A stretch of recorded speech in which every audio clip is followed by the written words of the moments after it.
simplement une pensée qui se trouve dans l'Épître aux Hébreux, au chapitre 3 et au verset 14. Je voudrais vous poser cette question: as-tu une ferme assurance? Aujourd'hui, tout est remis en cause, tout le monde doute, l'avenir est incertain, mais le chrétien est appelé à avoir une ferme assurance. D'ailleurs, dans l'Épître aux Hébreux, au chapitre 3, verset 14, il est écrit ceci: « Car nous sommes devenus participants de Christ, pourvu que nous retenions fermement jusqu'à la fin l'assurance que nous avions au commencement. » Alors nous voulons partager justement dans ce texte quelques points qui sont bons à retenir et qui nous encouragent à ne pas changer, à ne pas douter, mais à garder au contraire ce que nous avons reçu. Le premier mot que je voudrais souligner dans ce verset, c'est le mot « retenir ». Le mot « retenir » inclut cette notion que nous avons reçu quelque chose que nous désirons absolument garder. Le chrétien a reçu quelque chose qu'il veut garder. Et j'espère que c'est votre cas aujourd'hui. Autrement, quel serait le sens de notre foi? Quel serait le sens de nos prières? Quel serait le sens de toutes nos lectures si nous ne désirions pas garder quelque chose à la fin? D'ailleurs, le psaume 27, verset 4 dit ceci, c'est le psalmiste qui parle, il dit « Je demande à l'Éternel une chose que je désire ardemment. Je voudrais habiter toute ma vie dans la maison de l'Éternel. » C'était le désir qui animait ce psalmiste parce qu'il avait rencontré Jésus, parce qu'il aimait son Dieu et il n'avait qu'un désir tout au long de sa vie sur la terre, c'est d'habiter un jour dans la maison de Dieu, dans sa présence éternellement.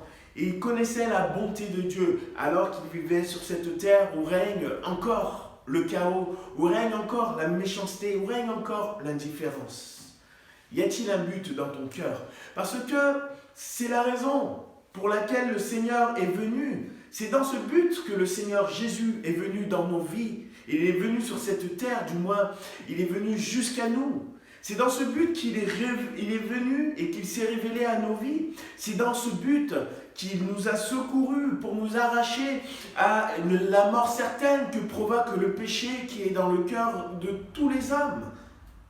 C'est dans le but que nous puissions un jour vivre, nous aussi, dans sa présence, dans la présence de Dieu. Et je crois vraiment, avec conviction, que un désir qui brûle dans le cœur du chrétien, un des désirs qui brûle dans le cœur du chrétien, c'est qu'il désire lui aussi habiter dans la maison de Dieu. Alors, il y a peut-être d'autres raisons qui t'accrochent à Jésus, qui t'accrochent à sa parole et à ses promesses. Mais aujourd'hui, retiens ce que Dieu a déposé un jour, ce que Dieu a déposé au commencement. Il est venu pour toi, parce qu'il t'aime. Et il s'est révélé à toi, alors n'oublie pas l'amour de Dieu pour toi. Le deuxième mot que je voudrais souligner, c'est le mot fermement, le mot fermeté. Parce que de ce mot se dégagent deux notions que je voudrais mettre en lumière.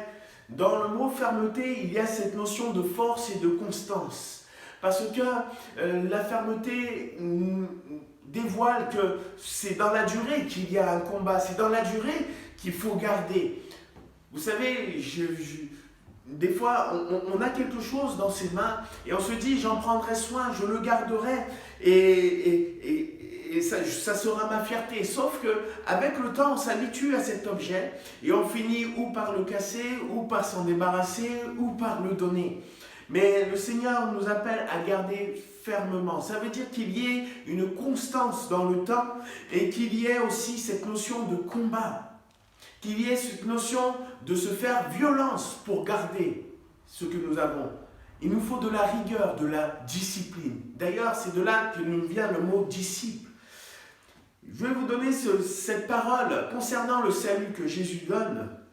Et je vais vous la lire dans la version parole vivante, Matthieu 24, verset 13, qui dit « Mais c'est celui qui tiendra ferme jusqu'au bout qui sera sauvé. » Alors je vous invite aujourd'hui à placer ta vie en Jésus et à garder fermement ce qu'il te donne. Alors, dans la notion de fermeté, il y a aussi la notion de garder et de protéger.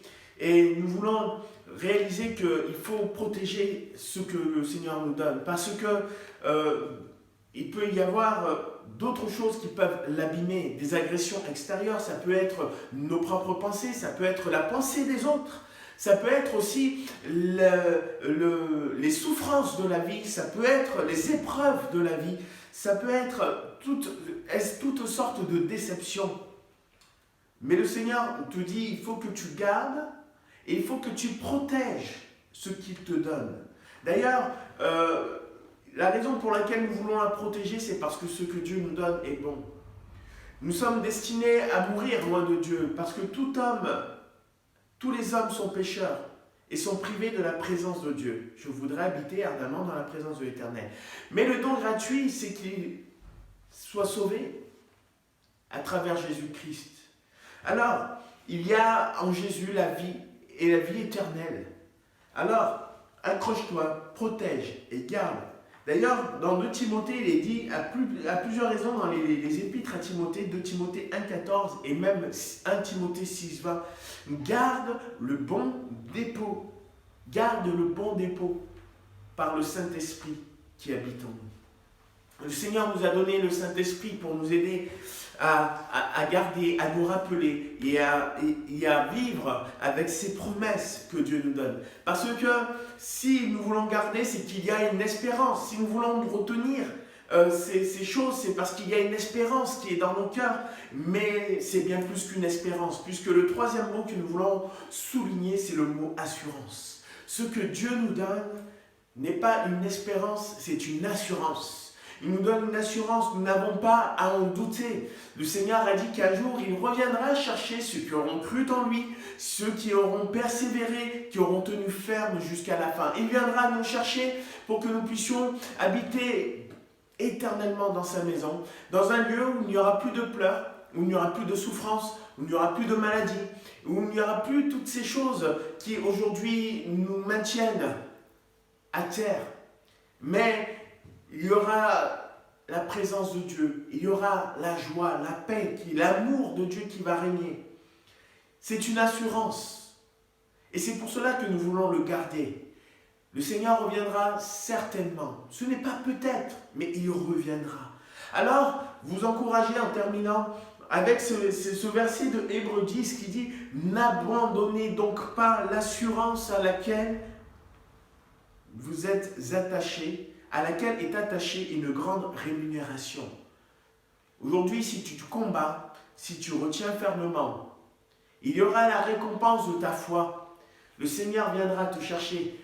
Aujourd'hui, si tu ne connais pas cette assurance, si tu ne connais pas cette promesse que Dieu nous a donnée, je t'invite à lire la Bible et à chercher Jésus-Christ dans tout ce qu'il a fait, dans Jésus-Christ dans tout ce qu'il a manifesté, mais aussi Jésus-Christ dans tout ce qu'il donne. La Bible nous dit « Car Dieu a tant aimé le monde qu'il a donné son Fils unique, afin que quiconque croit en lui ne périsse point, mais qu'il ait la vie éternelle. » Alors aujourd'hui, garde une ferme assurance dans les promesses de Jésus.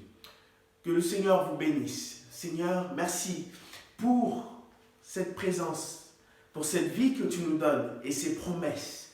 Et aujourd'hui, je te prie que celui qui entend ces paroles, Seigneur, soit encouragé dans ce qu'il croit, dans sa foi et dans sa vie tout entière. Tu renouvelles tes promesses et tu renouvelles tes dons, parce que, Seigneur, un jour, tu reviendras. Alors que nos yeux et que nos cœurs ne regardent pas simplement à terre et ne regardent pas simplement ce qui se passe sur cette terre, mais que nos yeux se lèvent vers toi, parce qu'il y a de l'espérance et il y a un avenir. Nous te disons merci aussi, parce qu'aujourd'hui, celui qui te reçoit la même promesse que nous avons reçue. Et Seigneur, le bonheur et la grâce va l'accompagner, alors que ton nom soit loué, soit béni dans le nom de Jésus. Amen. Voilà, c'était un mot pour aujourd'hui. Que le Seigneur vous bénisse et à bientôt.